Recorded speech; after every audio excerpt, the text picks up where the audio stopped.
You are just a person that gives and gives and gives.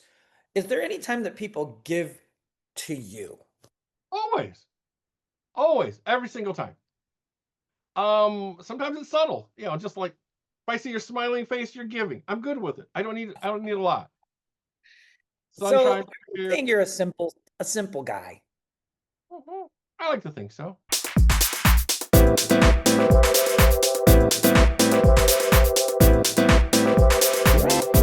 Hello, everybody. Welcome to Alizarin Cafe podcast. We have a very special guest. This is a triple dose of Dave, ladies and gentlemen. Dave Chow. Hello, Dave. Pleasure to be here, as always. Oh, wait, this is my third go around, so I'm back. Hi, Dave how are you? Chow, you are just a person that gives and gives and gives. Is there any time that people give to you? Always, always, every single time. Sometimes it's subtle, just like if I see your smiling face, you're giving. I'm good with it. I don't need a lot. So Sunshine, you're here. saying you're a simple guy, Mhm. I like to think so. I'm low like maintenance. that persona that we see out in public, where you've got the bling on, and you've got the high fashioned uh, clothing, Clean, clean. driving in that classic car. But when people get behind the walls where they see the true Dave, just a simple guy. Well, let's talk about another part of this simple person, Dave Chow, that a lot of people might not know of. He loves to go to restaurants in Detroit. He loves especially sandwich shops. At least that's what I think. That's what I go I've to heard. all kinds. But I know you kind of peruse a lot of places. You have your favorites. So I want to start I with your do. top five. Can we go top five? Dave's top five Ooh, favorite places to eat ooh, in and that's around Detroit. tough. That's Like, tough. like let's say I met you on a Monday, you take me one of What? them. Tuesday, we go to another Okay, Wednesday. what time of the day? Because I also take that into consideration. Are we doing breakfast, lunch, dinner, fourth I meal? think I think let's do lunch for your top five lunch places. Okay, if you want a simple lunch, I just go to Ernie's. It's easy. All I right, know tell us Ernie. I know the about Ernie's. Not everybody knows about Ernie's. best sandwich shop in Southeast Michigan for the last 20, 30 years. He's been there forever. And I just go in there. I said, give me a two meat sandwich. He throws it in. Every time it's different. He's never failed to disappoint. It's You friendly. It's mean to tell me, as a creative person, you also eat creatively? Because when you say a two meat sandwich and you don't know what's coming, you're good with that? I'm good with it. See, back in episode one, you talked about curiosity. Mhm. So this applies in other parts of who you are. This is what we're learning. Yeah. Now, okay, so we got Ernie's, and you live in close to, Berkeley. Yeah. okay, Berkeley. So Ernie's is in Oak Park. Yep. Okay, so that's very close to you. Where else? So give me another hot spot. Another hot spot that I like going to. Actually, favorite dinner place, El Barzone. I haven't been there in years, but Mexican Italian blend. Where is that? Southeast Detroit, or no, Southwest Detroit. Edge of Mexican town. So you get Mexican and Italian on the same menu. Sometimes the flavors cross over. So All that's right, fine. I got to And look for this. yeah, so I always like weird blends. I simply put, I trust the chef because they're not going to poison me. I hope. You know, That's so cool. All right, so we got Ernie's, and then say the name of that place again. El Barzone. Al Uh, Barzone. Okay, yes. so we got Ernie's, we got Al Barzone. We need three more from Dave. Xiaoju over in Madison Heights. Chinese place like my parents used to cook. Authentic food, not the almond boneless chicken, egg foo young stuff. This is like old school.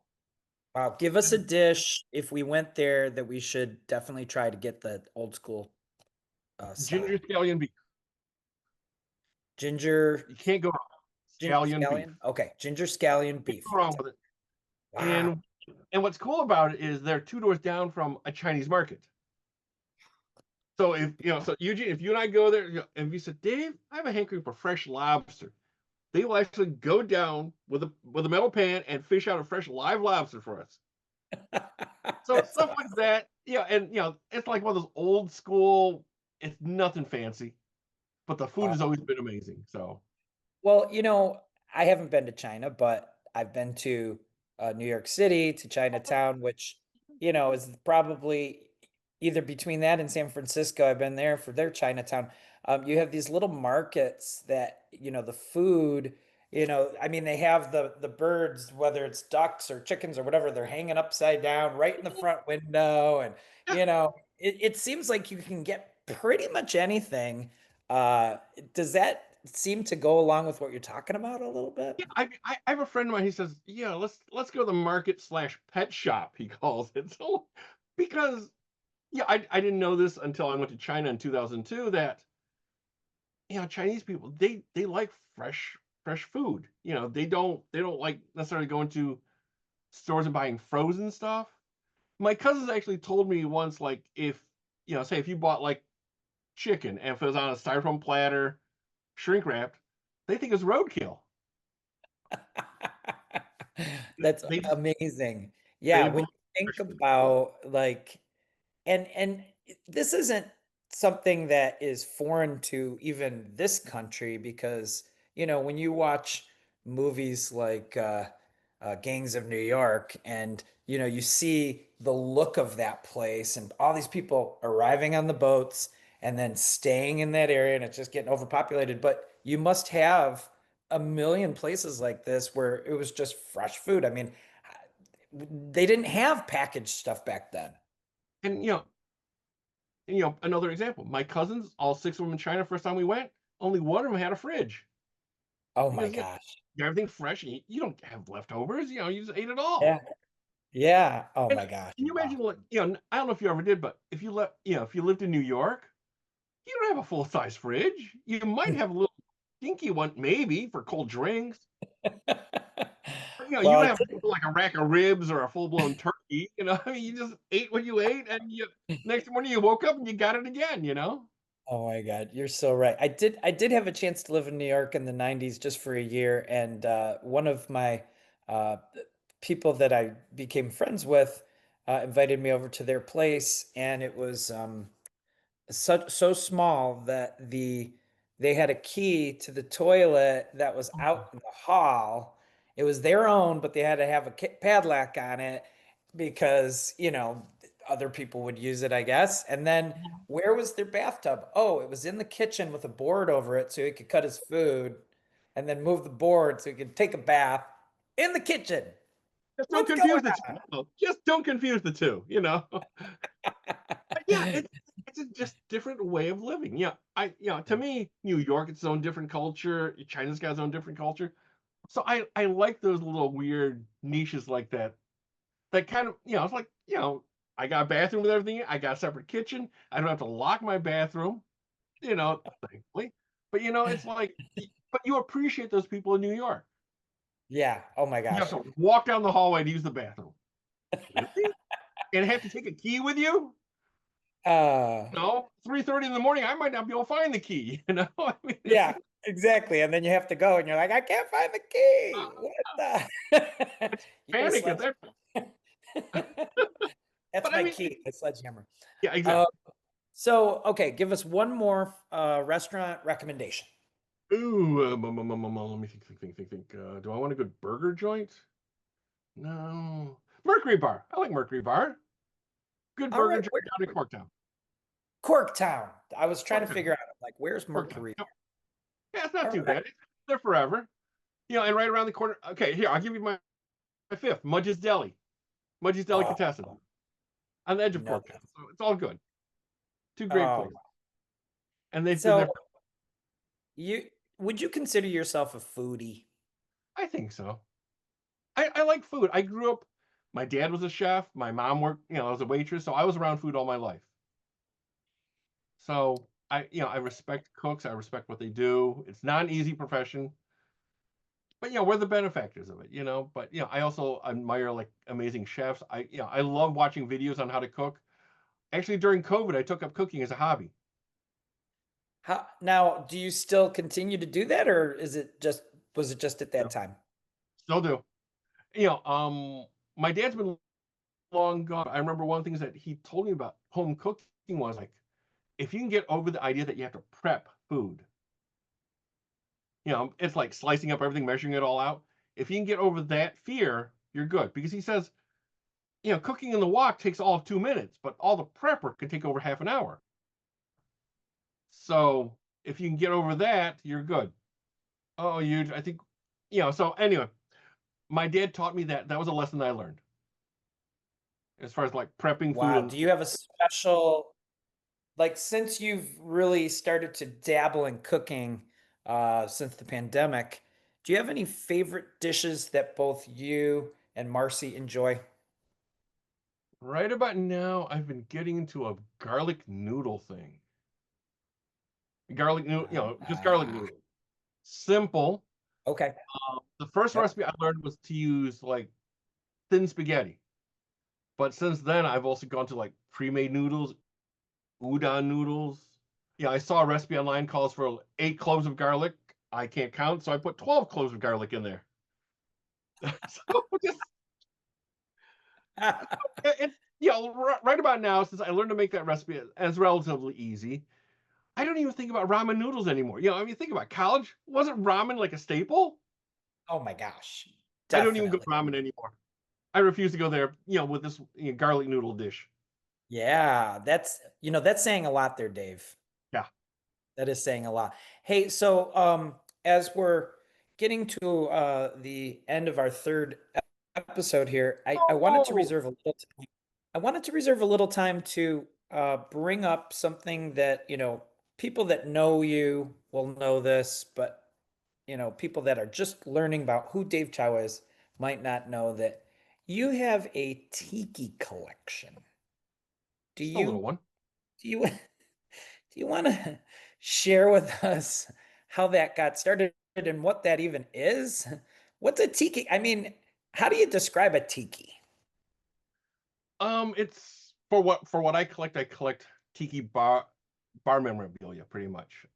Um, my dad, my uncle, they worked at a couple places in town that had them. It's a potent drink. That's all.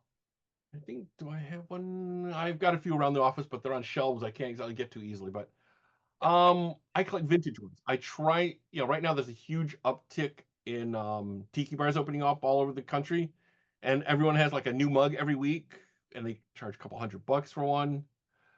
I can't keep up with that trade. It's like I can't be at every bar buying a new mug every time a new bar opens up. So I go for the vintage ones. Wow. So Now, yeah, I go how for did the this ones get started? in the Detroit. What's that? How did it get started? What was that again, huge? Oh, how did your collection get started? Uh well, actually, yeah, I used to collect salt and pepper shakers too. So I had these two little moais from the Kahiki in Columbus that I just kind of liked. And then one time we are in Maine, and my wife found one in the back of an old antique shed. Said, let's get that one. And then I come home, my dad goes, "Oh yeah, we used to have hundreds of those at the restaurant I worked at." Then I remember my uncle kind of famous one in the Detroit area for cheap. I think I caught the wave beforehand, before it became super popular. So I've just amassed them over the years. Go to estate sales, garage sales, anywhere I can find them. So I have fun. It's just good visual stuff, and I'm thankful that that we have just enough room for it, barely.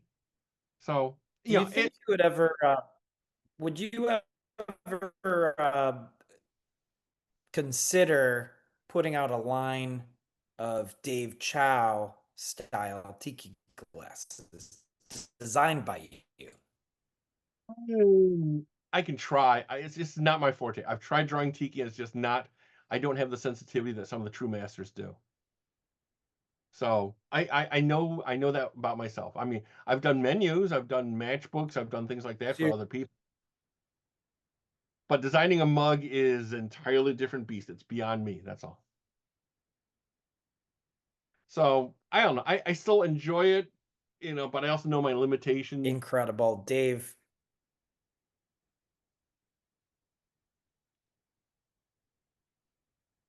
And what's cool about what I know about you and your collection is, do you want to reveal how many pieces are in it? A couple thousand, minimally. I mean, we've never really counted, but we probably a couple thousand pieces easily. And they're all varying shapes. And we say that we say that and we know that you're still married. So that's pretty positive. Yeah. Well, the thing is, I bring them home, and my poor wife has to find a place to put them. That's all. But she's good at that. She arranges them in a nice, tasteful way, which that's her skill, that's her talent. I just go out. I'm the guy that will go out on an estate sale at 4:30 in the morning, wait in line all day to get a mug if I had to. So it's part of the I chase. love that. I love that about you, Dave. Well, we want to thank you for being on a triple dose of Dave on the Oh, Alizarin Cafe, which is our new podcast where we use the term alizarin, which is an organic color, to have organic discussions, and they can be pretty much about whatever pops into our head, which we figured that out during these 3 episodes. So, Lord knows it Dave, does. I just want to thank you, and I hope that you know that I do want to meet up with you in person. I just didn't Yep, know how to do this podcast that way. So I figured we'd get this out of the way, and then if I hit you up at the beginning of, say, next week, can we arrange one of your favorite sure, eateries? sure. Maybe even. Let's go grab some food. All right. Well, thanks, Dave, and thanks to our viewers. We appreciate you guys, and we'll see you at the next episode of Alizarin Cafe Podcast. Bye, everybody.